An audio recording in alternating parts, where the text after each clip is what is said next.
Welcome back to Capitol Square. I'm Jerry Revish. Three candidates are vying to be the next Ohio treasurer. Incumbent Democrat Kevin Boyce faces Republican challenger and state representative Josh Mandel. Libertarian candidate Matthew Cantrell is also on this ballot. Now, we asked the candidates how they would encourage ethics and integrity in the treasurer's office and in state government as a whole.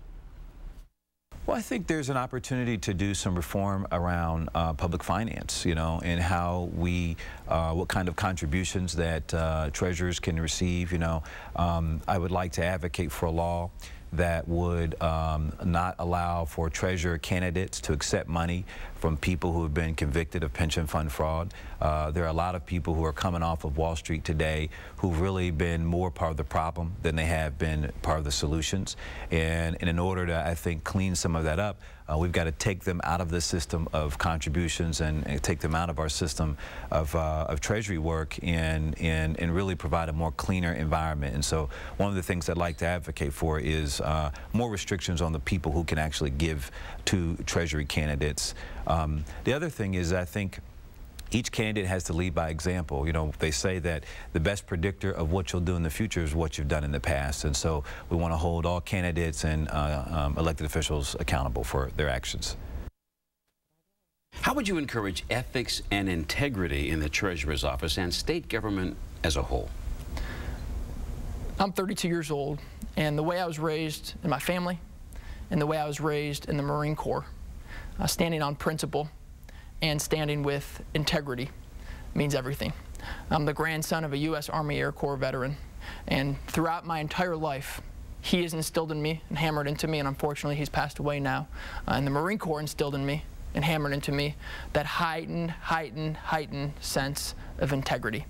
And I think in all levels of government, local, state, and federal, we need a new breed of leaders who have integrity.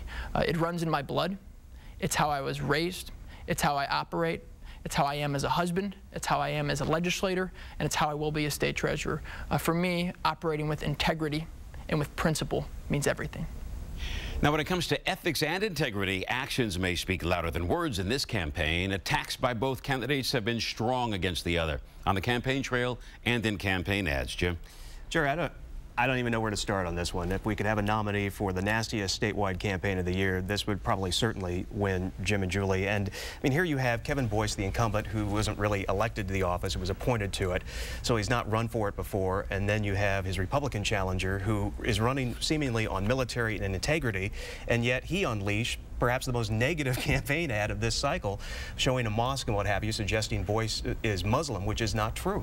Yeah, there is some definite difference there between the talk about integrity and honesty, and then putting out an ad basically calling your opponent a Muslim and trying to tap into Islamophobia very blatantly. I mean, there wasn't even much subtlety to it. I mean, he basically came right out in his ad and said, talked about Kevin Boyce and their mosque. I mean, Kevin Boyce is a Christian. He doesn't attend a mosque, and even if he did, who cares? But the tone has been very. And added on top of that was the fact that the Mandel campaign was at least leading people to believe that they were proactively going to take the ad down. That didn't happen. Then we found out there were flyers still all around the state an entire weekend after, which they said was a problem with the U.S. mail and things that were pre-mailed. But it's been nasty. Julie, very quickly, just a few seconds, but I mean, is it your impression that issues have just been void in a race for treasurer? Well, I mean, the issues in this race are really hard to grab onto. Obviously, Boyce is trying to get into the Wall Street message of the whole Democratic ticket, and otherwise, it's really difficult to talk about bonds and safety and security of the state treasury investments. And get people interested in that. All right, Jerry. Thanks. Now, turning our attention to the state auditor's race. Three candidates are on the ballot in this race. Democrat David Pepper, Republican David Yost, and Libertarian candidate L. Michael Howard. The winner in this race will replace current state auditor and lieutenant governor candidate Mary Taylor. Fighting fraud has been a major campaign issue between the two leading candidates, and so we asked them, should the office expand its role as watchdog for fraud? Absolutely. In these times, we have obviously the temptation for those that are trusted with the public treasury to help themselves. And my experience fighting white-collar crime in Delaware County and going after corrupt politicians who have misused their office and misused the public treasury put me in a position where I am the best candidate to be able to actually wade into these thorny thickets where corruption can thrive, and to prevent it and to help bring the perpetrators to justice. I've done that without respect to political party or friendship. I've prosecuted Republicans and Democrats, and I'll bring that same degree of independence to Columbus if the people send me there. Should the office expand its role as a watchdog for fraud? I think it should. These days we've seen it in a lot of places, fraud that's taken place for years before it was detected. You know, Stark County, 5 or 6 years of someone ripping off the Treasury. Sandusky, Cuyahoga County. It's happening all over. It's going to happen more at difficult times like we're in. There are less people in government to watch out because they've been downsized. People make worse decisions when they're pinched financially.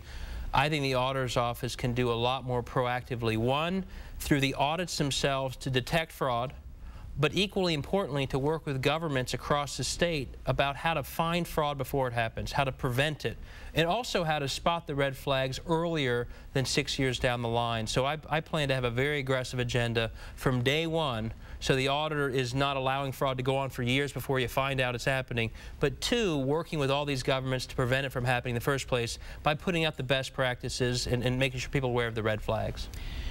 Now, Yost talks about impartiality while Pepper digs into the details of fighting government corruption. Does Yost's independent spirit, though, trump Pepper's prevention and best practices plan, Jim? Yeah, that's going to be, those are two good questions, Jerry, and I think that leads to the fact that this campaign actually has been full of information, debate, charges, countercharges, and yet they've been related to not only auditor issues, Julie, but they've also been related to taxes and who has been the biggest government cutter, even though the auditor might not directly have those responsibilities. Right. I think that they are able to use this race to talk about some issues of interest to voters, the jobs issue, the economy.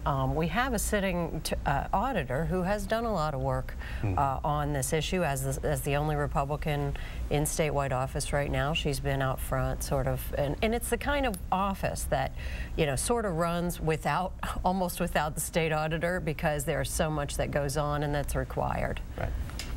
Yeah, and well, I'll be interested to see, no matter who's elected, I mean, you're going to get, you know, as we know, the state budget's in big trouble. They're probably going to have to deal with less money. They talk about, both of them have gone back and forth about who's cut whose budget and who's raised taxes, but whoever gets elected is probably going to have to put together an auditing team that's going to be smaller than the one there now, and it'll be interesting to see how they do some of these, you know, increased fraud detection issues with fewer people. Election night could be very interesting with Pepper representing Hamilton County, getting a lot of those Republican red votes from the southwestern part of the state. We'll watch that carefully on election night. Stay with us. Some final thoughts on statewide races, along with a quick look at the candidates running for Ohio's Supreme Court. And head to our websites for more campaign 2010 coverage, including our exclusive on-the-record interviews with the statewide and congressional candidates. That's 10tv.com and onntv.com. Keep it here.